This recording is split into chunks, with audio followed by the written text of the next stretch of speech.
Good morning, everyone, and welcome to the Graduate Conference in Religion and Ecology, hosted by Yale Divinity School and the Yale School of Environment. My name is Katie, and I am a first-year MDiv student here at Yale Divinity School. We are thrilled that you have chosen to spend your precious time with all of us here today on Zoom. Today, we will be exploring the theme of ecological placemaking amidst crises. What does it mean to harbor hope in such a time as now? Is it even possible? How does our understanding of the places we inhabit foster or inhibit life, especially amidst crises? Well, our presenters will have the bulk of time today to explore these types of questions and more. We have built in spaces for you too to engage with this content alongside your fellow attendees. This work takes all of us. And so when the time comes, we invite you to join right in on the conversation. But that's not for yet.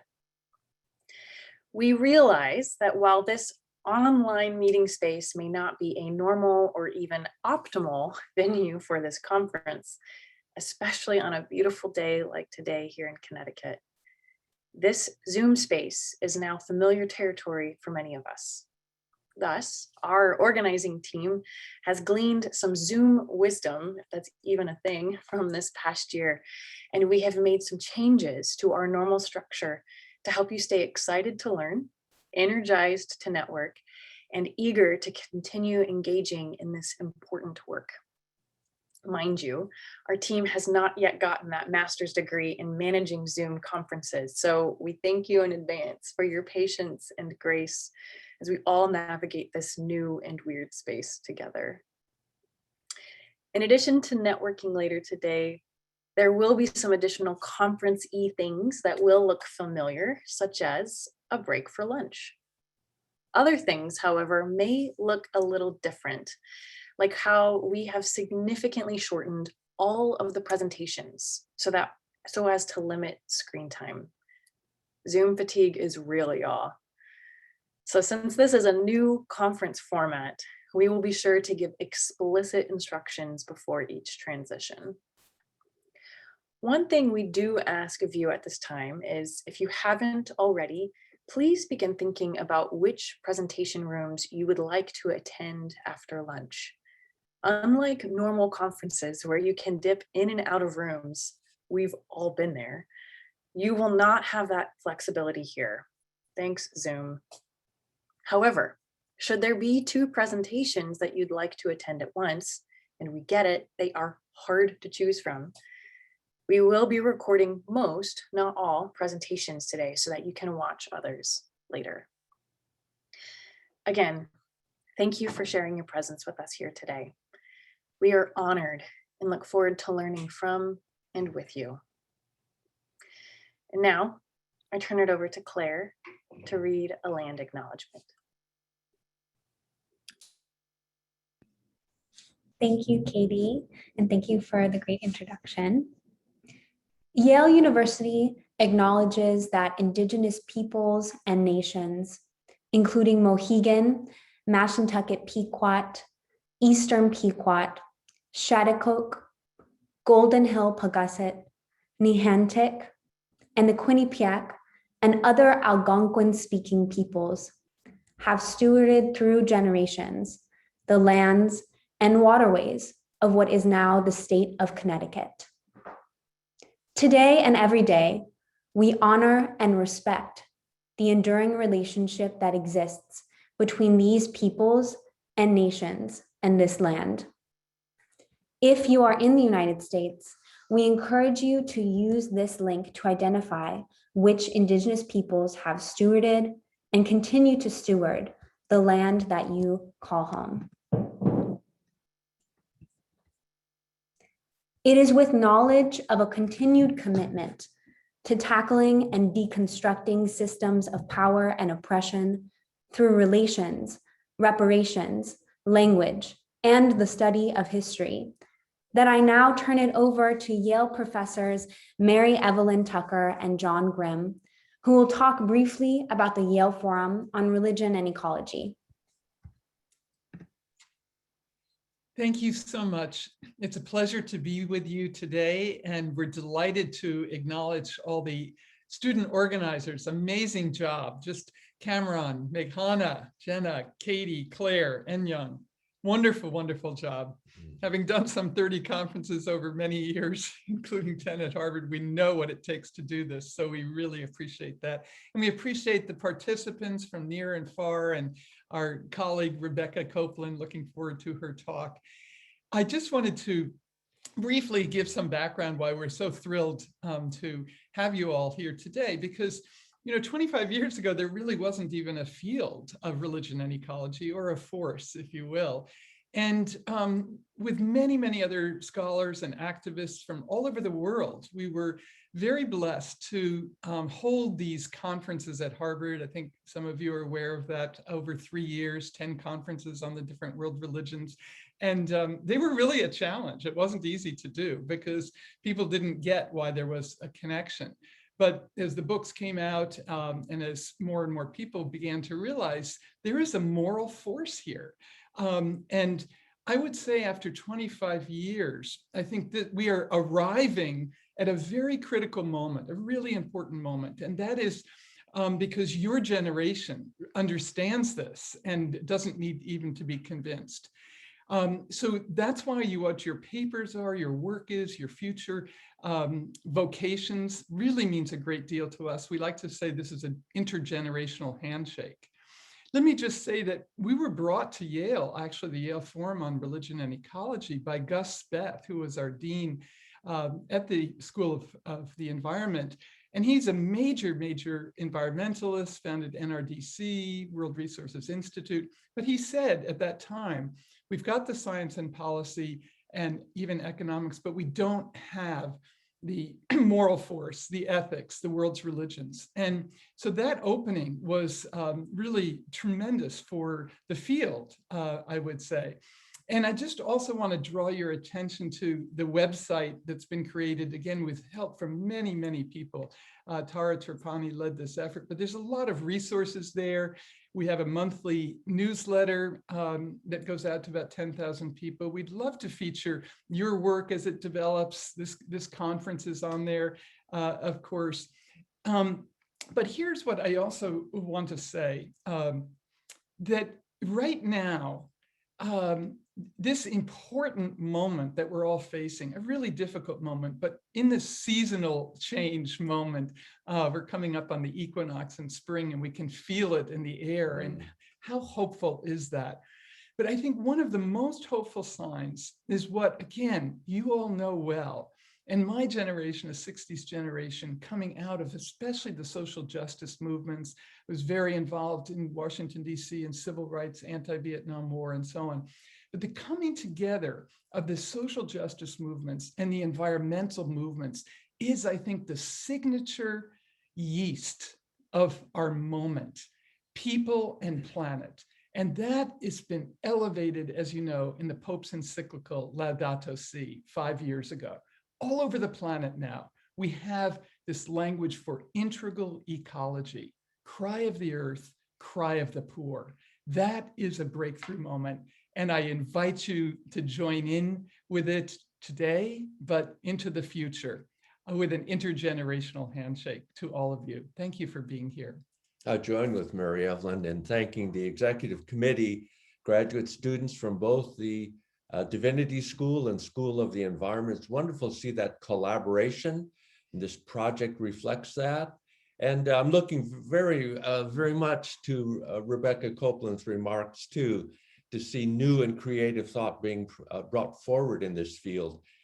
One of the projects that Mary Evelyn and I have taken up now is massive open online courses. We're developing 5 courses in religions of the world and ecology, an introductory course to this field, and then courses focusing on Western religions, South Asian religions and ecology, East Asian religions, and then perhaps most importantly for myself, indigenous religions and ecology, and how encouraging it is to hear Claire's land statement. And then she develops an understanding that the words in a land statement are being implemented now. I think this conference is in a way also of implementing our intention in the land statement, and how she drew out some of those dimensions. This project on open online courses, which will be available and will be free. This was a very important dimension in our arrangement with Coursera, the Yale Coursera platform in which they will be presented, that many students and scholars around the world don't have the resources to buy into it. And so Coursera will make them available, and also scholarships will be available for students so that they might get some the certificate dimension of these courses. As I think about the intimacy and distance that Katie was bringing us into in this Zoom medium that we're all so familiar with now, it's so interesting, isn't it, how the distance is overcome and we feel this intimacy with one another. And our teacher, Thomas Berry, used to make a comment, all of life is intimacy and distance. And I feel in these MOOC courses, we're trying to draw close to the issues of our times. We're very aware of the biodiversity conference in Kunming that the UN is mounting in May.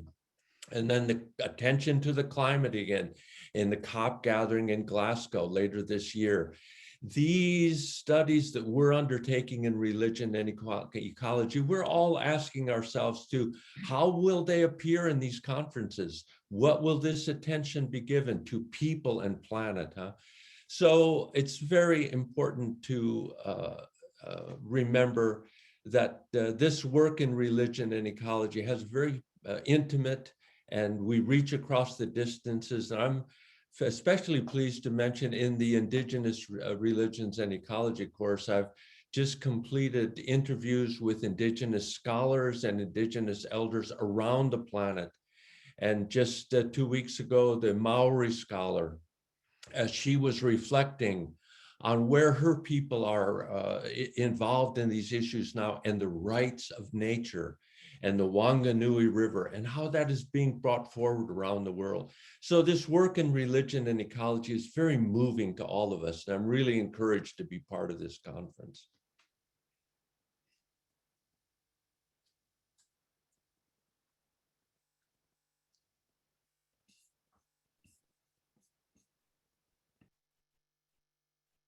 All right.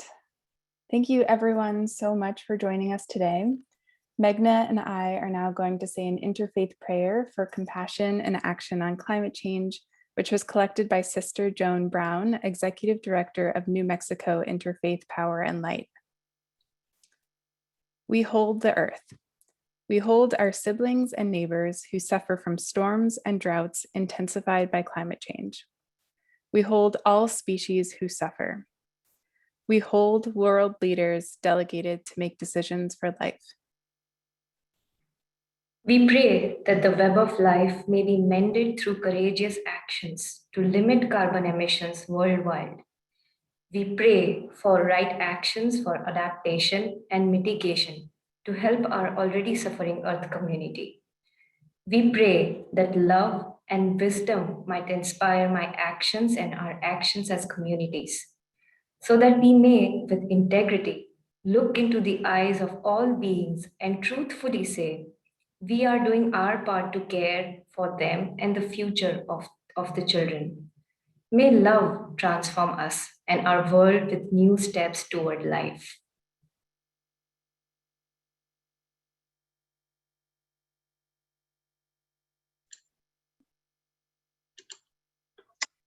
Thank you, Magna and Jenna.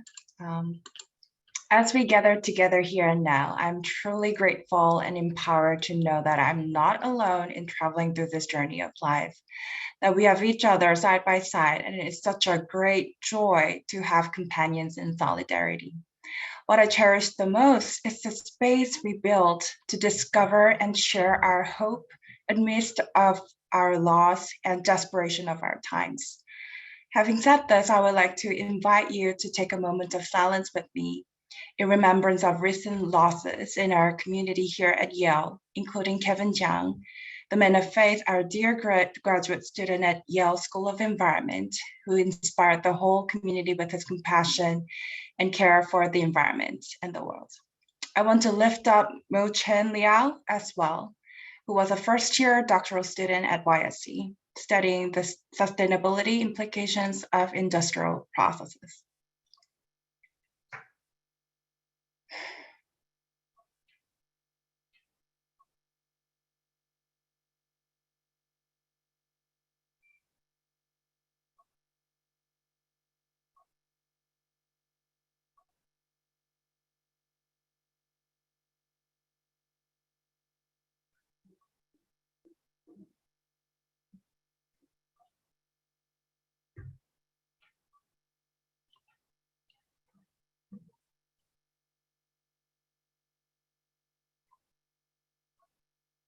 Thank you, everyone. Before I invite Dr. Rebecca Copeland to speak for us, I would like to introduce her in celebration of her work and scholarship.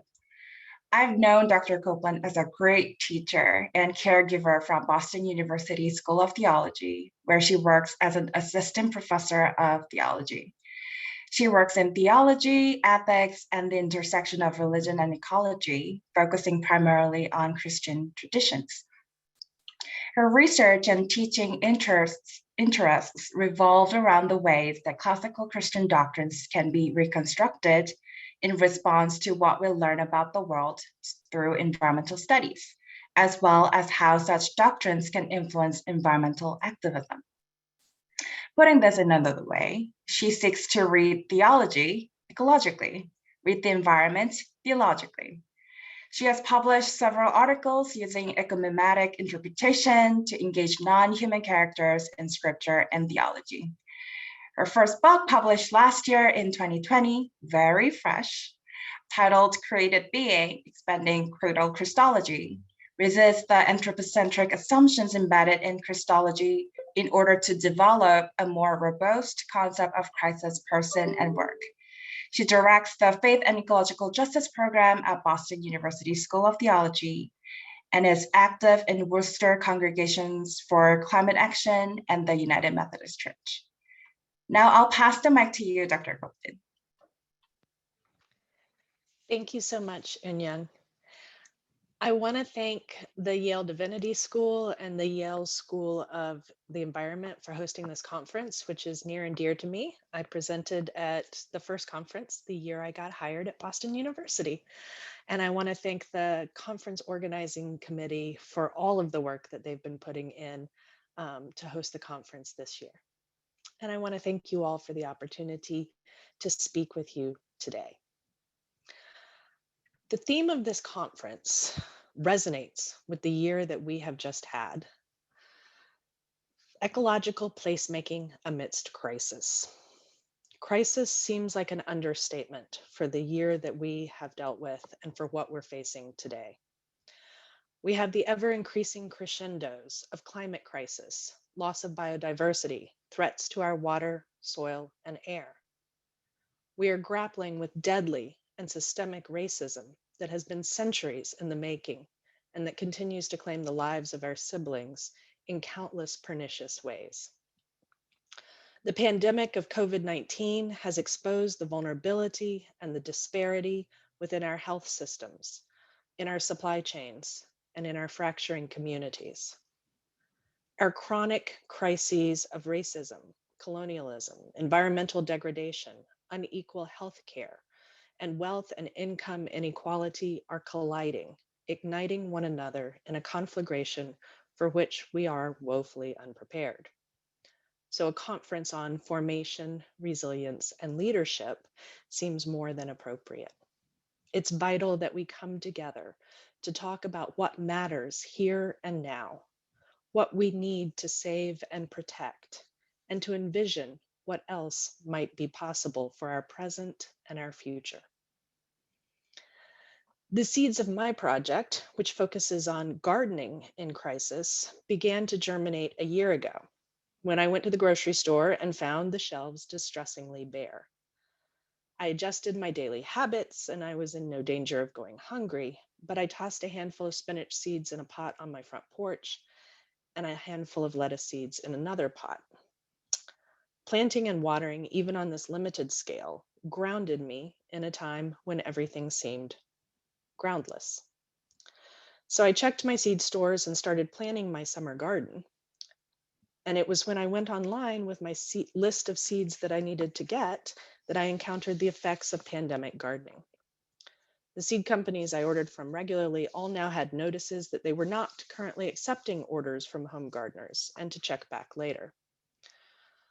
I looked at the news and found that in addition to flour and yeast shortages brought on by an unprecedented number of pandemic bakers and shortages of toilet paper caused by everyone losing their minds, nurseries and garden supply chains were unable to keep up with the demand of pandemic gardeners. Although our supply chain has sorted itself out and by and large our grocery stores now remain stocked, I recently checked to see if things had changed with the seed companies and found that they were again sold out or not taking orders from home gardeners due to an increase of 500 to 600% in demand compared to pre-COVID orders. The gardening boom has not simply faded away.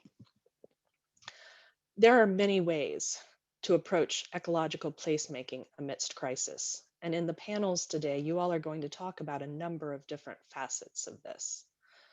What I'm going to focus on is something that people, regardless of their religious or ecological commitments, are already doing in response to crisis. Great numbers of them are gardening.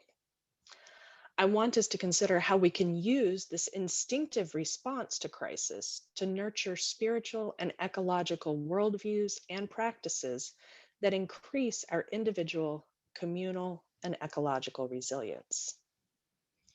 So I'll begin with the question, what is resilience? Resilience has to do with how well one navigates disturbances, trauma, and loss. Marianne Krasny and Keith Tidball note that resilience can be applied to the individual person, to their larger human community, or to the social ecological system of which they are part.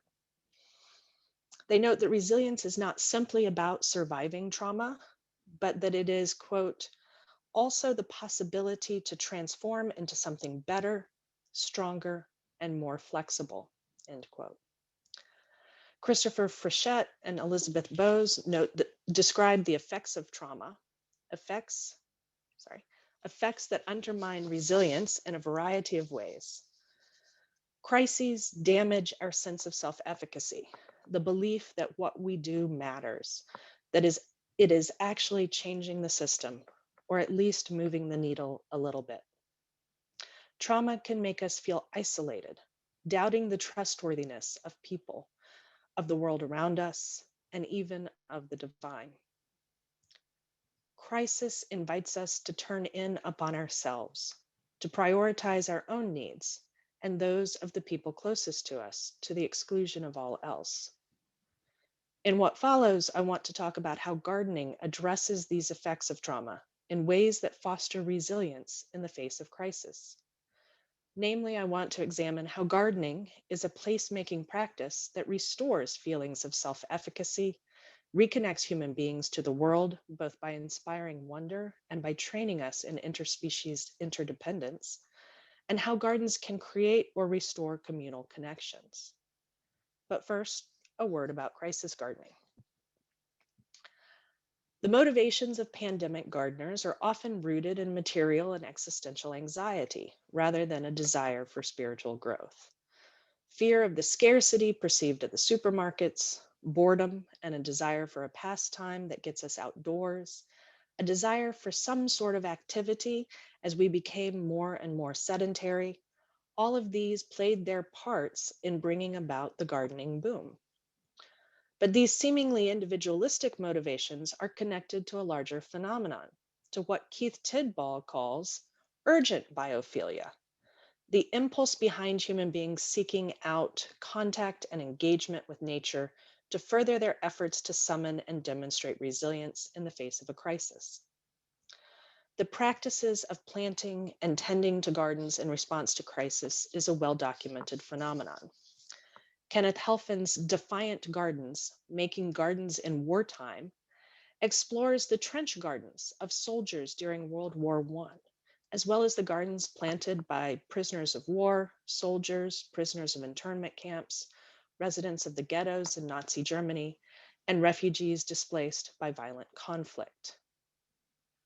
Gardening has long been a practice among communities displaced by violence.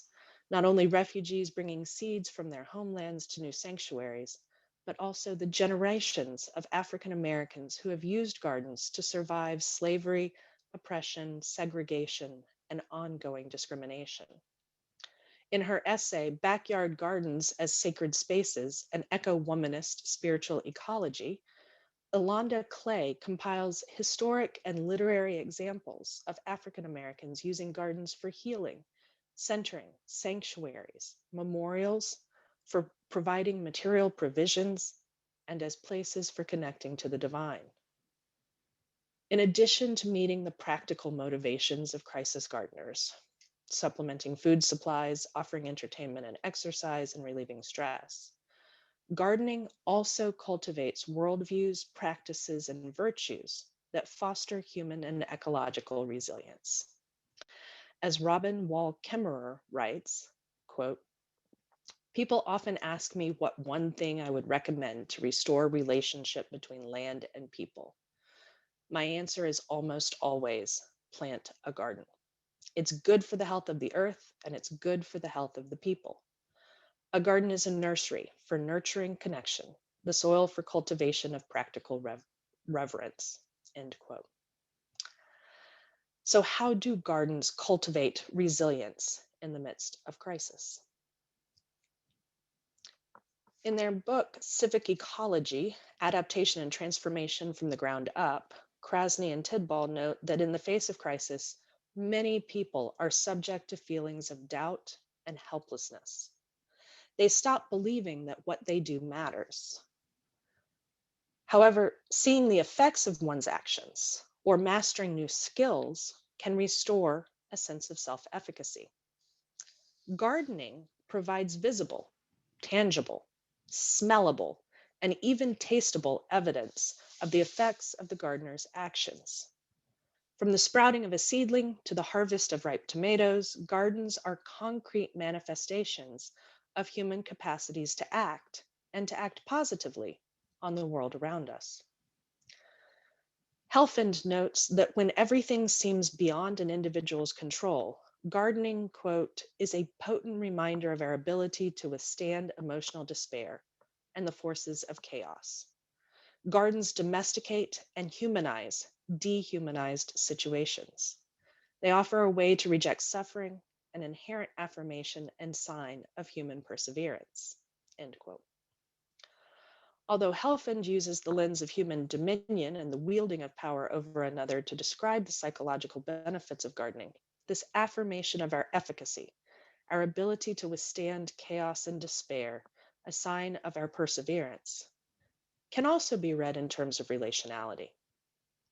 Gardeners know that we are not the creators of our produce, but merely partners in their production. That we certainly have a part to play, but that part is in caring for the needs of the primary creators, the plants themselves. These partners respond to our attentions, affirm our efficacy, while also, given the opportunity, teaching us about our own dependence on and interdependence with our larger social ecological communities, communities made up of many different species. Crisis encourages us to turn inwards, focusing on our own needs. Speaking theologically, Augustine of Hippo used the term incurvatus in se to describe this heart curving in upon itself, rather than opening to the divine and to the other. Gardens unwind this disordered curvature, luring the heart out towards the world.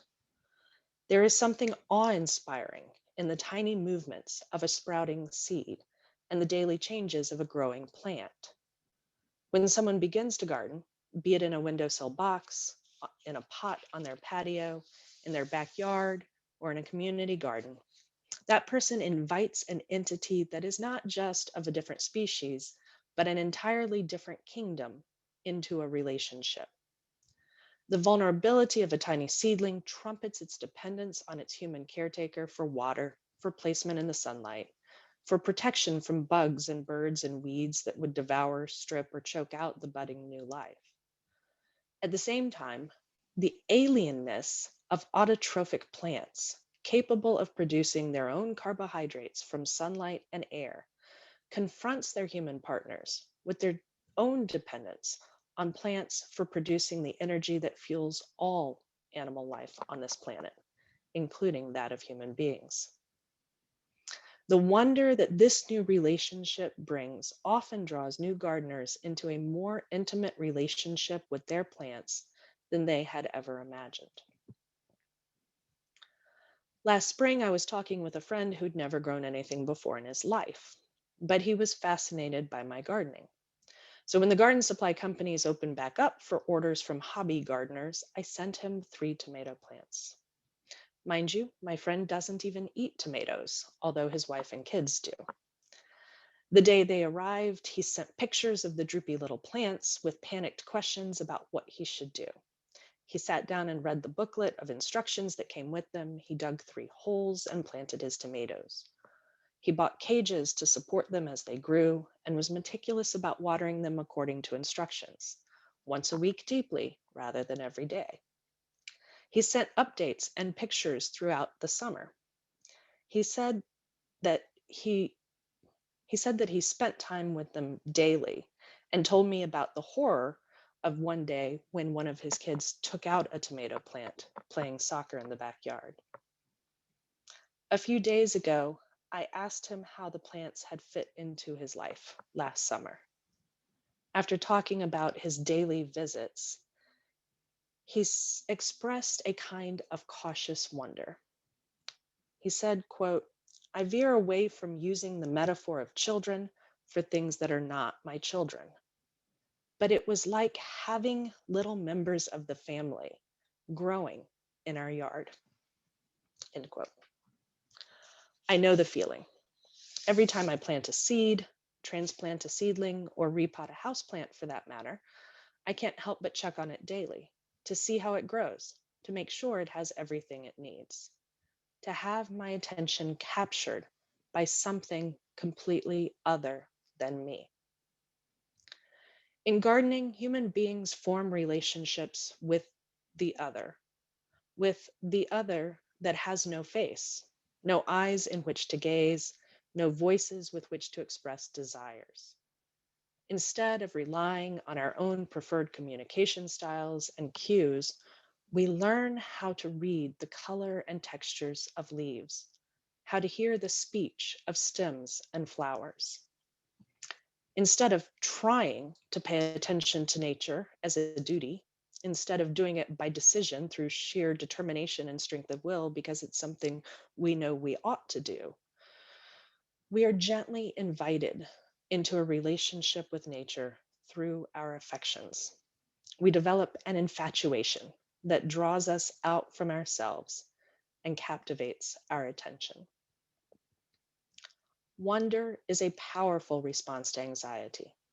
When crisis provokes us to turn inward towards our own needs, wonder invites us to turn our attention outward, to open our circle of care to others and to the radically other. Gardens can also foster the connections of community that are vital for individual, communal, and social ecological resilience. E.O. Wilson's biophilia theory posits that human beings have evolved to focus, pay attention to life and lifelike processes. And my experiences with gardening support this theory. People who never speak to one another on the street often stop to either ask questions or offer advice, and oftentimes to do both when they see someone digging in the dirt. What are you planting becomes the community forming icebreaker that overcomes our atomistic individualism and brings us into conversation with one another. Gardening is how I've met my neighbors in many different homes. After living in one apartment for more than a year without getting to know neighbors, I got permission from the landlord to put in a garden. As a friend and I tilled the soil, fenced in the patch, and planted seedlings, my neighbors began coming out to talk. They shared memories of their own gardens, while I shared peppers and tomatoes and corn with them. In my current home, my neighbors come over in the evening to look at the plants and watch their fruits mature. They loan me their truck to get compost from the city dump and water the plants when I'm away. We are drawn into community by our new little neighbors growing in my backyard. For many gardeners, harvest time produces an abundance that generates generosity. When you must either give the zucchini away or let it rot because you have so much of it, you find people to give it to. Like the neighborhood conversations, baskets of fresh produce delivered to coworkers and congregation members lead to the sharing of memories of family gardens and family meals and family recipes. In a world that has severed so many people's connection to the soil from which their food comes, eating fresh vegetables they have grown or watched grow in their own neighborhoods is a potent reminder that food does not come from supermarkets, but from healthy soil, hard work, and the genius of plants. At a conference like this one, I would expect many of you to be garden purists, saving heirloom seeds, engaging in no-till practices with a proper organic horror of commercial pesticides and fertilizers. But I want us to consider that even imperfect attempts by unknowledgeable people who might be purchasing GMO hybrids from big seed companies and treating their tomato plants with Miracle-Gro and 7-Dust are still engaged in placemaking practices that can foster resilience. Even if all they intended to do was make sure they had access to fresh greens after the supply chains failed us a year ago, gardeners are deconstructing the nature-culture divide in their backyards. They are rediscovering the connection between their food and the various species that conspire to bring it into existence, pollinate it, and bring it to harvest.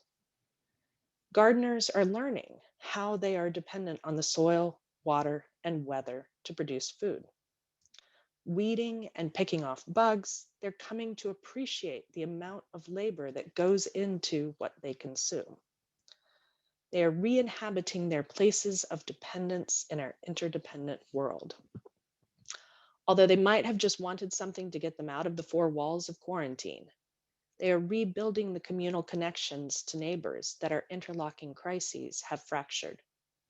And through it all, they are reestablishing their own sense of efficacy, their belief that what they do can and does matter in this world. In the different panels today, you're going to explore resources that are already there in various traditions and practices. Resources for building ecological, psychological, and spiritual resilience. And you're going to consider what needs to be deconstructed, reconstructed, or reinterpreted in order to deal with the crises we face. As practitioners, leaders, scholars, and teachers in these various traditions, I encourage you to both pay attention to what's already happening and be open to the possibilities emerging for a radically new normal, one that isn't static, but is resilient, one that enables us to grow and adapt to deal with the various crises that we must address now. Thank you.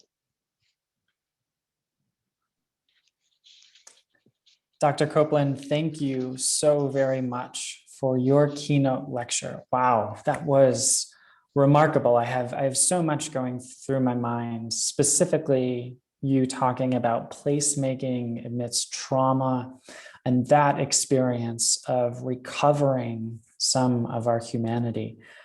At this time, we are going to transition into a time of Q&A. And so for those who are on the call or for those who are just joining, I invite you to put your questions into the Q&A button. You can see that that button at the bottom of your Zoom screen. From there, I can read those and pass that along.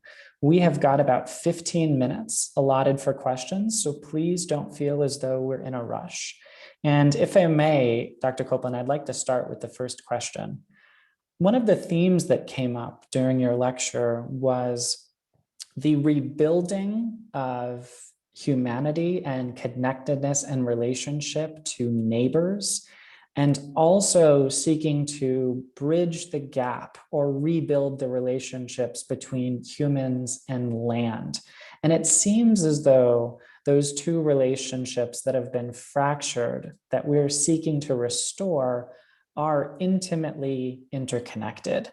And I'm wondering if you could talk a bit about the human and the divine and the neighbor and the creation relationship all being tied up together. Well, that sort of says it, that these things are all inseparable. I work as a Christian theologian, so most of my stuff comes from that tradition. And so here I've been using the language of spiritual ecology for this interfaith conference. But in my own tradition, it comes down to two commands: love of God and love of neighbor. And the way it's difficult when I'm asked to speak about what is your religious justification for this work. I'm like, it comes down to this, and it's really quite simple, is that these two kinds of love are bound together, and the understanding of neighbor to include all of creation is the other aspect to it, that we are neighbors with all things that are created. And if you are going to love God, you must also love these creatures that you inhabit the world with. And if you're going to love these creatures that you inhabit the world with, that also fosters love of their creator. Thank you, Dr. Copeland. So it looks like questions are maybe just starting to come into the Q&A. And so before we jump to those, I'll just ask one other question for you. Another theme that seemed to be in the background of your talk was this interesting dynamic between human beings and the non-human creation, and entering into relationships seems to invite vulnerability for both parties. Could you talk about vulnerability as being a part of the equation as we enter into a relationship with the other? And that resonates so much with the incurvatus in se, the idea that we turn in upon ourselves trying to eliminate vulnerability, when vulnerability is inherent in our existence as material creatures. All of the world is interdependent, which means all of the world is vulnerable. And so some of my other work has gone into trying to develop religious grounds for acknowledging and embracing that vulnerability. And when we're confronted by it in such a stark way as we have been this past, as such a stark way, so many stark ways as we have been in this past year, then there's the impulse to protect, or there's the impulse to take the risk and continue to engage in this kind of relationality. And I think it's so important to look for the ways that people are already putting themselves at risk, that people are already engaging in even the smallest of relationships, to think about how we might increase and develop that, nurture that, so that it spreads. Very well said, Dr. Copeland. One of the questions that just came into the chat is, how can we bridge the gap in holistic applications with the land post-COVID-19, meaning mind, body, and spirit? A follow-up question was, do we need a healthy soul to provide for a dying environment? You all have probably all read this, but I've been reading Braiding Sweetgrass. And so just thinking about the idea of how the world heals our souls while we're engaged in healing it, that it shouldn't be do we need one before we do the other? But this is a mutually healing process. And so if you have any curiosity at all, once you begin engaging in any act of earth care, then it's going to draw your mind into it. for curiosity about how these things are happening. And it draws your spirit into it as you're engaging in practices of healing. You're also healing yourself. And so I believe that all of these are connected, and whichever way starts someone on the path, that needs to be cultivated. So to keep with that, no, it's very well said. So to keep with that theme, another question in the chat is, this expression of love and connectedness you see manifest in the act of garden.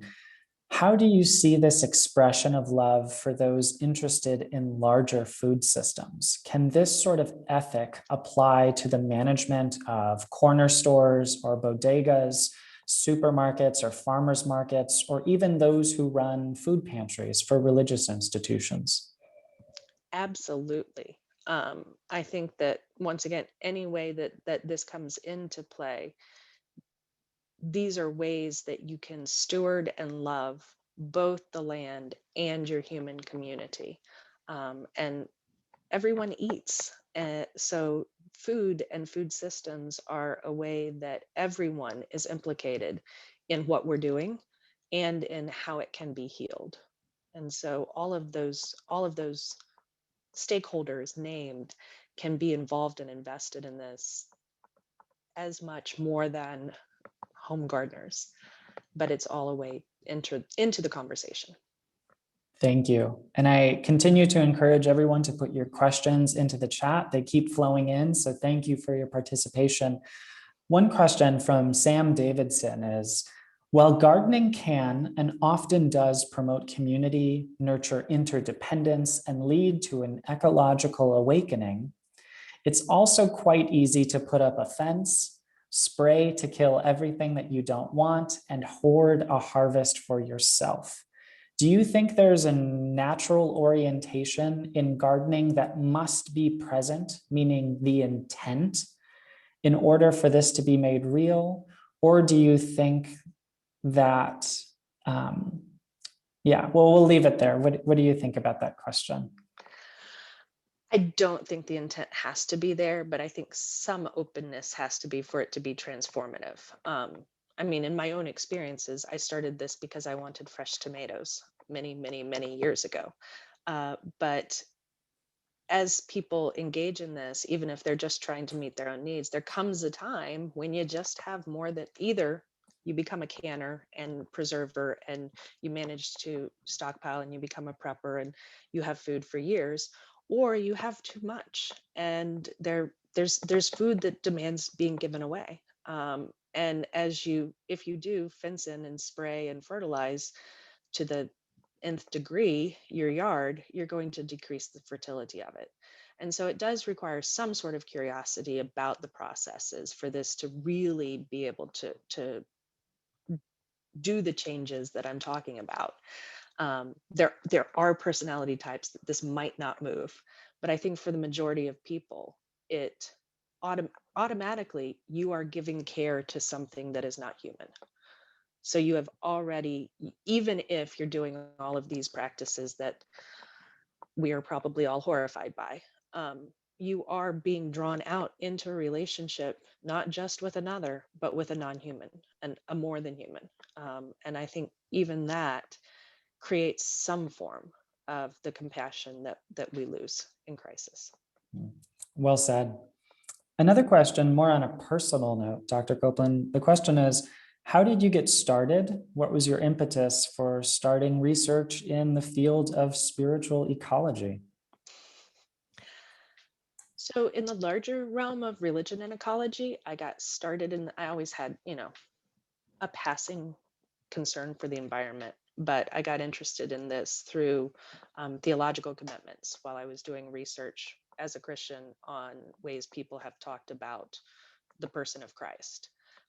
This project started, as I said in the talk, with me going to look for seeds and there not being any, because toilet paper was confusing to me, but seeds were even more confusing to me. They shouldn't have been, but I never anticipated that shortage. And when I found that this was something that was sweeping not just the United States, but around the world, people were planting gardens in response to COVID-19. It seemed like a phenomenon worth pursuing, worth investigating. Do you think that it is critical, another question from the Q&A here, do you think that it is critical or inevitable to decenter humans within religious doctrine to achieve your vision of reciprocity with the land? Or is there still a special role for humans like traditional religion has articulated? I think that so just to tease this out a little bit, I think that people can continue to hold ideas of human beings as special, as central to this, and still see needs to care for this, for all of the world. Even if you only care about human beings, if you're paying attention to this, it should inspire environmental care because we are dependent on all of these systems. I don't think it's the best way to approach it. I do want to undermine anthropocentrism as much as I can, but particularly in reading in more indigenous traditions, understanding human beings as having a role and a positive role is something that has been confronting me in my own pessimism quite frequently, because oftentimes I throw up my hands with my students and say, I don't know, the world would be better without us. But looking at other traditions that recognize a positive role for human beings within this whole interdependent social ecological system is very powerful as well. Thank you. So we're at 11:52 Eastern Standard Time, and we've got about 3 more minutes or so. So I think we'll try to answer 2 last questions and then we'll wrap it up. So how about this one? What would you say for our sisters and brothers of different physical abilities who are not able to actually garden? How do we expand our sense of the covenant of reciprocity to be inclusive of them? How do we encourage kinship through a spirit of cultivating in ways that aren't necessarily physical acts?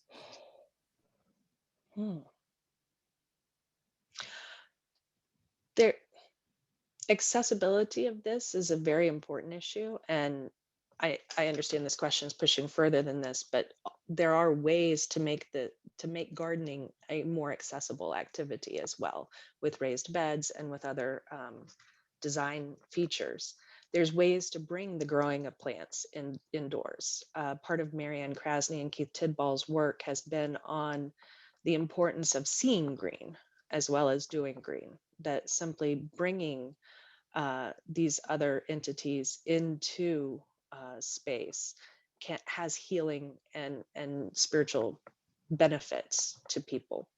But this is an excellent question, and I'm going to leave it there, that there are ways to bring it into more accessibility, but I would love to hear from others on how they might be able to think through that question. And a question like that is a perfect opportunity to bring that up during the lunch table session, which will start in just about 20 minutes. So if that's what a great host. Dr. Copeland, just have one last question for you here. Would you speak to how gardens can become vehicles for sharing our stories? And as we participate in the exchange of our memories across the soil, how we begin to heal ourselves and our earth-human relations? Wow, that could be a whole nother presentation. That's a beautiful question. One thing is that sharing work is a way to draw out conversation, to draw out sharing in a way that we're less defensive. Face-to-face, eye-to-eye communication is wonderful, but oftentimes it's frightening. While if both parties to a conversation are looking at the plants, pulling the weeds, things like that, it can lead to more unguarded conversation. It evokes memories that we oftentimes don't know we have when we start doing this as well. In my family, gardening skipped a generation. And so it took a long time for me to realize that this was also channeling my time with my grandparents back so far in the past. And so I think one way is shared work. One way is unguarded conversations, because because a part of your attention is directed not on the person, and it actually feels safer to share. And the time that's spent out in the garden, there's just properties to it that open up, bring to light, and bring air to places that need healing.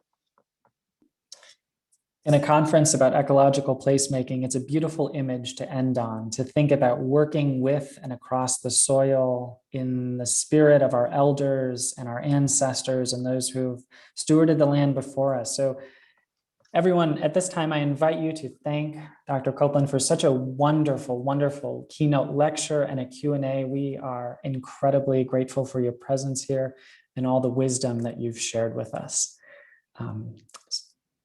Thank you so much for having me. Absolutely. So at this time, I am going to turn it over to Katie, and she is going to help transition us. Thanks, Cameron. I'm going to share my screen so you can see our lunch tables here. All right, folks, it is time for lunch, that blessed time of the day. And we got a couple of things going on here. So during this time, go make yourself a sandwich, warm up those leftovers, get fancy with that charcuterie board. And a couple of options for you. You can either, where am I? You can either go to this new link, and I'm not sure. There we go, chat. We are learning all sorts of things today. You can go to this new link here at 12:15. This is an optional experience. So if you are engaged with this content, if you want to be talking with fellow attendees, if you want to be learning more or just talking to other people who are in this field with you, we encourage you to go to one of these rooms. So click on this link, and these are simply topics that you can engage in. So they're not going to be specifically organized. There's not going to be a facilitator in them, but these are simply to encourage you to go to a certain location. So that starts at 12:15. If you are a speaker in this afternoon, at 12 o'clock, so when this ends here in just a few minutes, at 12 o'clock, we want you to come back.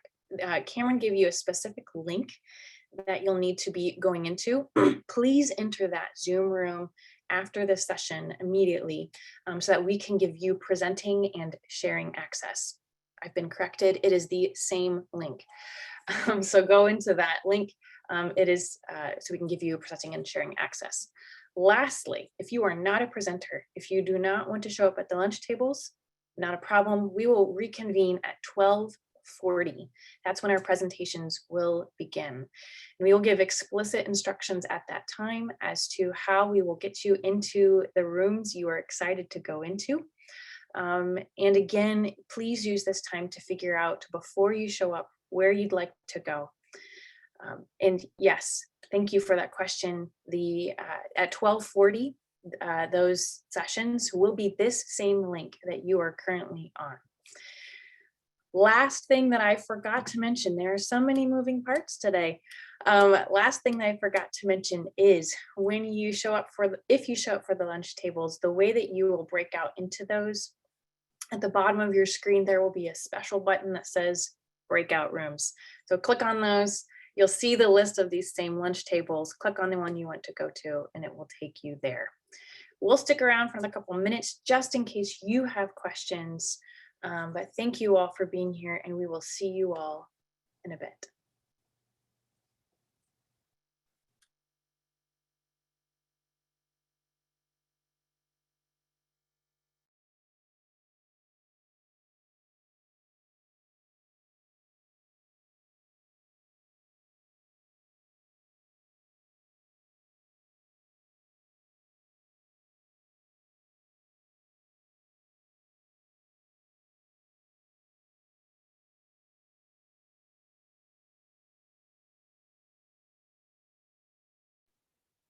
I noticed that we have about 18 and the number is dropping. It attendees left. If you have any logistical questions that you need answered, I know that you don't have the ability to unmute yourself. So if you do have a question, please feel free to just put it in the chat and we will try to get that answered. Otherwise, we look forward to seeing our attendees at 12:15.